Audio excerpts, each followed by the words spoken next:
2 beses na yan! Unang-una, pinagtanggol kita sa lahat ng tropa, ha? Kahit takpan mo pa yung mukha mo, ha? Ilalabas ko to dahil isa kang gago! Dito ka pa nakatira sa bahay ko? Pinapatira kita, tinuring kitang kaibigan, tol. Ha? Kahit anong sabihin mo, tol, I don't know what the fuck you did. Sumisigaw yung anak ko sa taas, daddy, daddy, daddy. Sabi ko, anak, bakit? Ha? Si Tito Badang, hindi ko alam, nakatayo na lang dyan, hawak-hawak yung kamay ko. Gago ka ba? Sisirain kita ngayon, yung pangalan mo, putang ina mo! Lumayas ka! Tangina mo! Fucker, tol, hinawakan ko lang ang kamay niya. Gago ka ba? Bakit mo papasukin ang kwarto ng anak ko, tahawakan mo ang kamay, isa kang timang? May kaso ka pa, tol, kakasuhan kita, sirang-sira ka sa akin, gago ka! Pinagtanggol kita sa lahat ng tao sa ginawa mo, ha? 2 beses na yan, tol. Unang-una sa pamangkin ko, ha?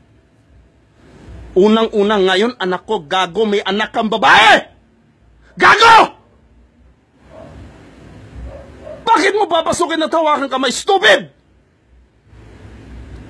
Sirang-sira ka sa akin, Badang, wala ka na sa akin. Gago! May anak ka bang babae? Gago! Dang, lumabas ka. Tangina, mababaril kita dito. Lumabas ka! Stupid motherfucker, sasabihin, lasing gago! Sige, upo ka dyan. May kaso ka pa sa Marikina sa pulis, ha? May kaso ka pa doon. Dadagdagan ko kaso mo.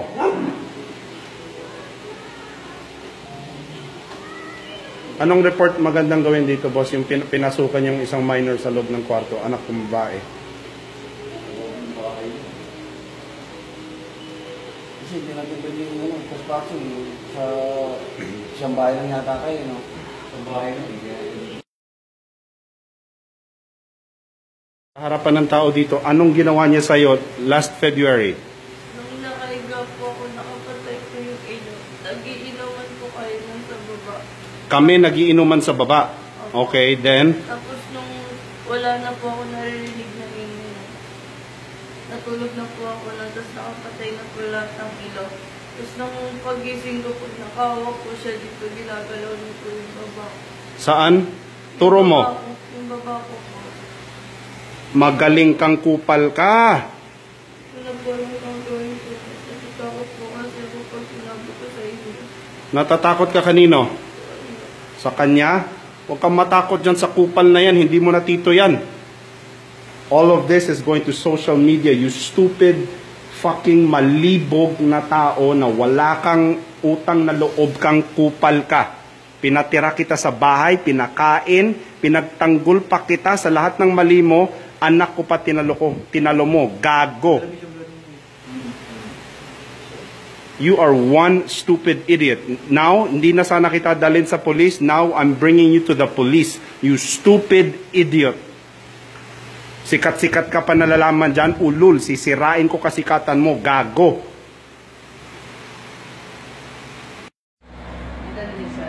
Lerona po. Lerona. Lerona. Ang taon? Ang taon?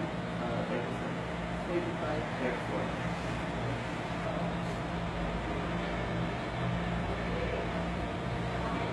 Ikaw din, o ayaw mo magbigay ng kompletong address, mahirapan ka magkumpiyansa ka. Kung ano naman po talaga, alilipat lang po talaga natin. Pwede ko naman kung tawagin na tao ano po yung pumunta po sa school.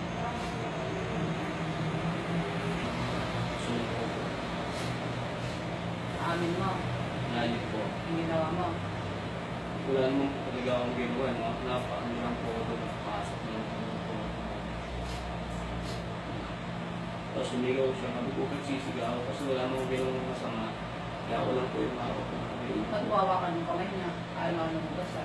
Hindi po, kaya sa puso. Kaya po siya po. Ay, in the first place, pagpasok mo pa lang sa kwarto niya, ano na yung violation na yun? Dalaga yan Opo eh. po, alam ko po. Kasi sabihin mo wala kang ginagawa. Bakit mo hawakan yung ano? Bakit mo hawakan yung kamay niya? Bakit mo himasin? Anak mo ba yan? Kahit nga anak mo yan, pangit tingnan eh, nainimasan mo yung kamay ng anak mo eh. Diba, lalo na dalaga, ikaw pa, hindi nila kaano-ano. Kung sasabihin mo, wala akong ginagawa. Alam mo pa kung bakit ka narito? Dahil sa, ano bang ginawa mo? Ano yung ginawa mo sa kanya last February? According to her, gising siya na nahawakan mo yung paro ng pepe niya. Mabuti na hindi sinasunod. Alam mo ba, ang rape? The mere touching of the vagina is considered rape. At alam mo ba kung rape is no rape? Ano gusto mong gawin namin ngayon sa'yo? Ha? Ha? Oo, magpinang mo. Sana naisip mo yan bago mo ginawa yung application mo. Ano? Ngayon, anong ginawa mo sa kanya ngayon?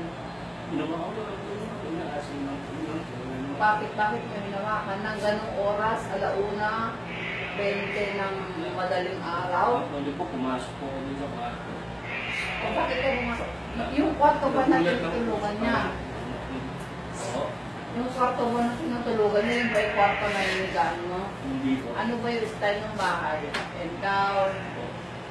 Up and down? Up and down mo ba yung bahay niya? Ito po kasi yung Up and down siya.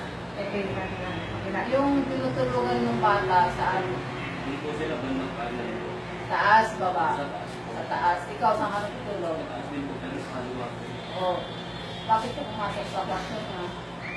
Kasi po, nagkamali lang talaga po. Nagkamali ka, tapos nawakan mo na yung anak ng kamay niya. Magkakamali pa ba yun? Hindi po, parang kita niya ako na parang pumasok ako doon. Kaya sumigaw siya, kaya hinawakan kami. Kasi sigaw Napano yung yung ako ginawa mo sa napano kwarto. yung Kasi po, suot mo? kasi sa kanila lalabas na ako. Nautumbas ko po. Ano yan? Sigurado ka? Wala pong kompleto. Ang kompleto.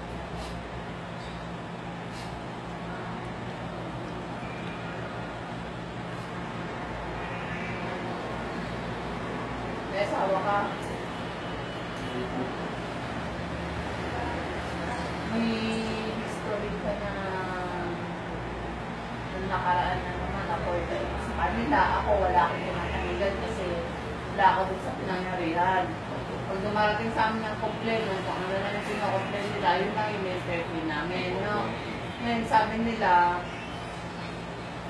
allegedly, yung isang pamangkin nila, buti na agapan, muntik na naman ganun na naman ang ginawa mo. Hindi po, nagtanong lang po kasi po na always kung saan na gano'n. Badang, we have text message proof until this day. So stop with your lies, okay? Stop with your lies. Sige, ano na lang, ipasok na naman natin sa sa'yo. Gawin pang sinungaling si Phoebe na hindi... Dahil ikaw ay nare-reklamo nila. As of today, acts of lasciviousness mo na ang kakaso ko sa'yo. Dahil dun ay ang panghihipo, pero yung pangahawak mo dun sa ibabaw ng pepe niya. Makinig ka sa akin, ako pakinggan mo. Dun sa ibabaw ng pepe niya is considered attempted rape yun. Pero yun ay for filing na lang. Pero for the meantime, yung kaso mo ngayon is acts of lasciviousness in relation to RA 7610. Ang bail mo dyan is more or less 150,000 ang pinakamababa. Ngayon, ikaw ay nandito dahil may nagre-reklamo sa'yo, ikaw may karapatang manahimik, karapatan mong kumuha ng abogado, sarili mong pili. Ha? Huwag ka muna magsalita kasi kung ano na lang sabihin mo, pwedeng gamitin lamang sa iyo. Ano ka na, pumasok ka na muna sa iyong lungga. Iba na yung sombrero ka, hindi mo doon sa lalaki. And you can take a picture of this daddy, please. Here, take a picture of that. Wait na doon. You take a picture of it. Everything. Ito muna.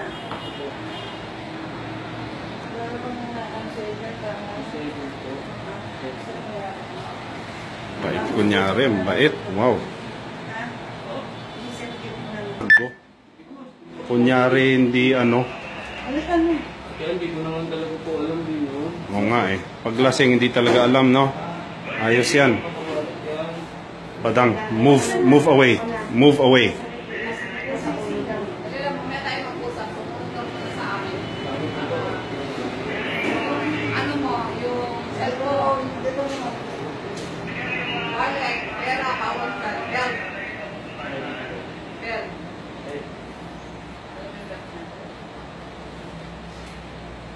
Wala sa akin. Wallet dyan. Cellphone. Leros, naiwanan ko na lang Cellphone. Andyan natin sa cellphone na kung hindi ano, Pwede na ako sa mga